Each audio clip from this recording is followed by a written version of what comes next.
Have you been missing favorite comfort food since you've gone gluten-free?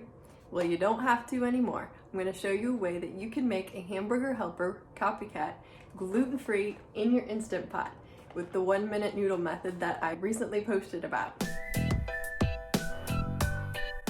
My husband says he really likes the flavor of Hamburger Helper since that's what he had growing up sometimes. So today I'm going to show you how easy it is to just add a few spices and some hamburger to your Instant Pot 1-minute noodles. Today I'm using the Bonza chickpea shells just for variation in our diet, and I tried to find something that was also low FODMAP, dairy-free, and gluten-free so that I could enjoy it too.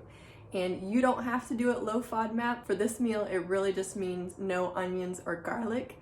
But if you can have that, go ahead and caramelize your onions first. The way that I have gotten that garlic flavor that I enjoy, I recently discovered hing powder or asafoetida powder, and you just add like 1/4 of a teaspoon in the Instant Pot with a little bit of oil, and so I've already done that. But make sure, if this is also new to you, that you look online and make sure it says that it's gluten-free, because a lot of times these are cut with gluten and you don't want any wheat in your food just on accident. So anytime you're buying spices, make sure to read the ingredients. I got these from Amazon, and it is definitely gluten-free. So that can be a way to add flavor when you are low FODMAP. Let's just get into making these noodles. It's a really simple recipe, so I'll just walk you through it. Like I said, this does already have a little bit of oil, but if not, you could add some now. And I'm gonna use the whole box of my noodles. And this would probably work with the corkscrew noodles, just like in that other video that I mentioned. And we're just gonna pour these in and cover it with liquid.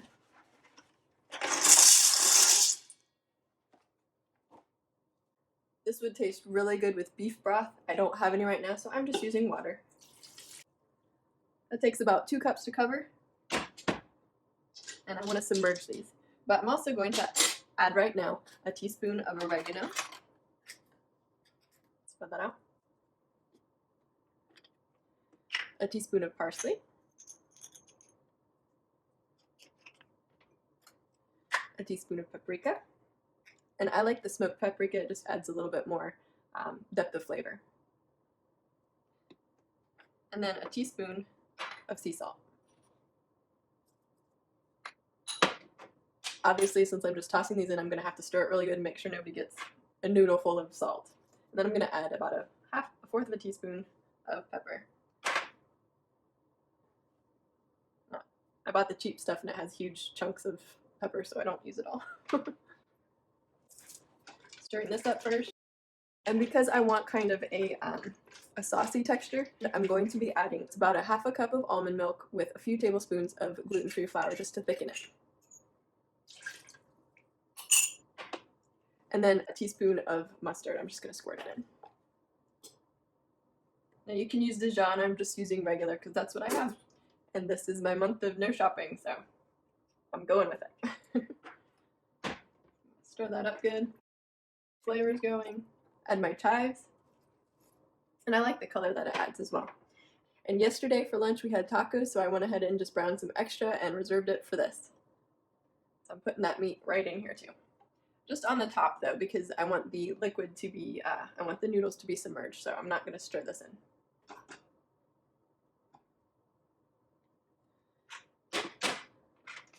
Okay, now it's time to turn this on. I'm setting it to manual and going down just to 1 minute, just like I showed you in my last video. Oops.